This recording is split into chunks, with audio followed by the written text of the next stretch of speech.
Some big news, my fellow Halo fans. Those who were worried about the controversial changes to jumps or skill jumps in the Season 2 patch can rejoice because 343 has finally spoken out about those, as well as gun jamming in multiplayer that has been addressed or is getting addressed. And for all my campaign players out there, I have news for you as well, so stay tuned throughout the entirety of this video to stay up to date on all the latest happenings in the world of Halo. And if you're not subscribed, well then you should be, so that you do stay up to date on anything that goes on with Halo Infinite, and hit that like button for me to support future Halo news videos.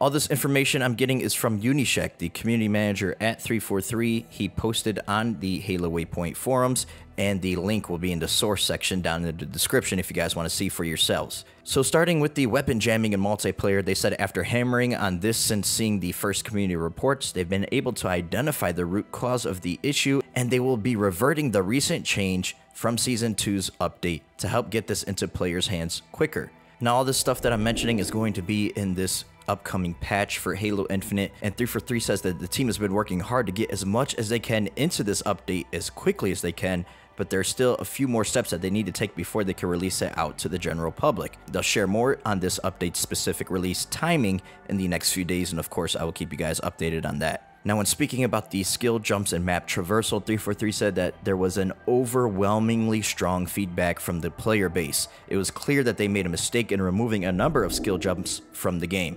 As a result, they'll be bringing back the following popular jumps. On Livefire, the key door and house panel jumps will be added back. In Bazaar, the double doors on both sides will be added back as well. On Aquarius, the P-side edges are going to be coming back, but with an adjustment that I'm about to cover.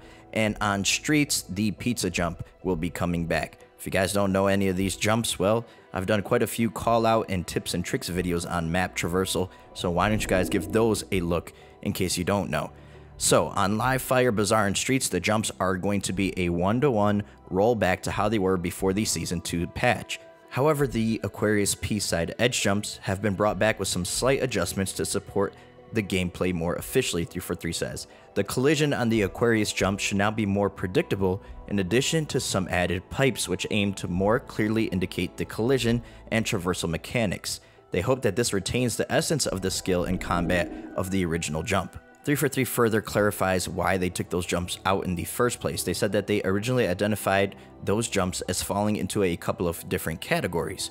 Places where the environment was poorly communicating the traversal options of the game world, and places that created a combat imbalance, or a combination of both. They said, for example, the pizza jump utilizes a small light fixture which collides with the player where similar objects do not collide in other parts of the map.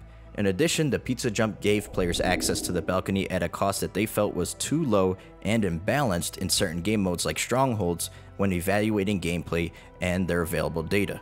343 did say that players made it clear that their analysis of those jumps were off target and they value the feedback. They went on to say that they'd love for more jumps the community discovers and embraces to evolve as the Aquarius jumps have done, to become more clearly communicated visually and have their rules of traversal become more explicit and predictable. However, they said it is tough to reach for that kind of goal. They realize modifying certain jumps in this way runs the risk of changing their skill ceiling, their discovery, and the fun factor of what makes them interesting in the first place. Should future adjustments be needed, 343 says, all those factors will be considered and that player feedback will be fundamental in those changes.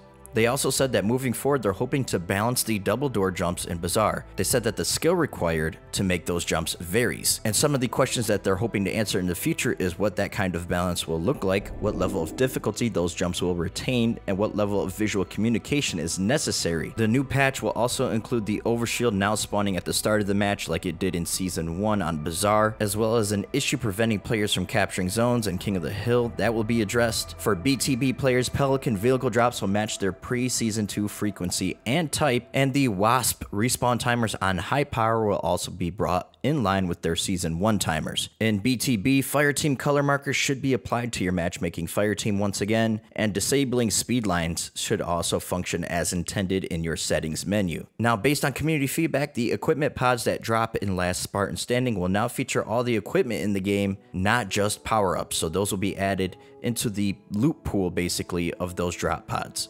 The Rakshasa armor core's leg, when using body types 1 and 2, will now look as intended. There was some weird clipping and missing parts of the Spartan. That will be included with the patch, as well as PC stability improvements. Now we can talk about campaign changes. So in campaign, collected Spartan cores will accumulate correctly, and a player's balance should now always be accurate. Some players with campaign saves from pre-season 2 ended up with their Spartan core balance and equipment upgrade track in a bad state. This should now be resolved once that patch comes out. The tank gun will be returning with the upcoming update as well. It has found its way back home above Outpost Tremonius. I did a video showcasing where this is in case you guys don't know where the tank gun is located. And as far as other common speedrunning strategies, many of them are far too complicated as they are closely intertwined with the work that 343 has been doing in preparation for co-op campaign. 343 does say that they'll continue to explore their options, however. All in all, this is really good news, everyone. I'm happy that 343 has spoken about these changes and is working hard to implement that change as quickly as possible. I just hope in the future that maybe they could start to utilize the flighting feature that they did so much in MCC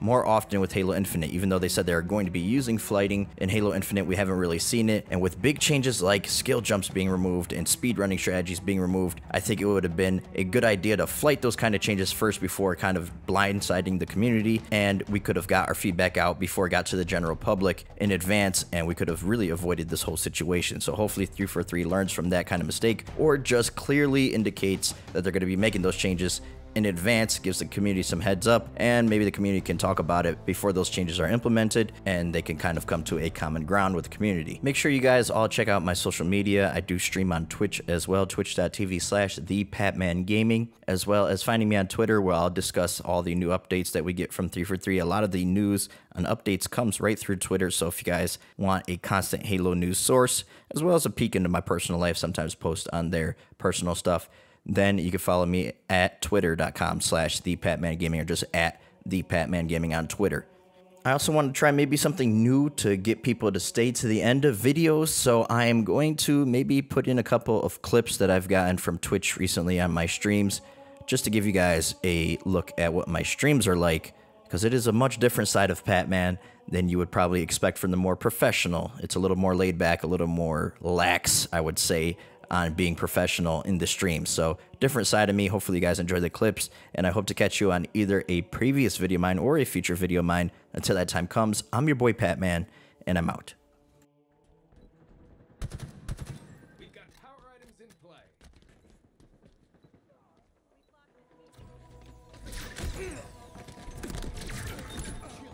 Oh!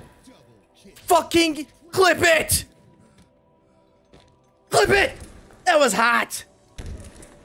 Because I was supposed to play it with him, and I was waiting for him, and he comes by my Fortnite stream.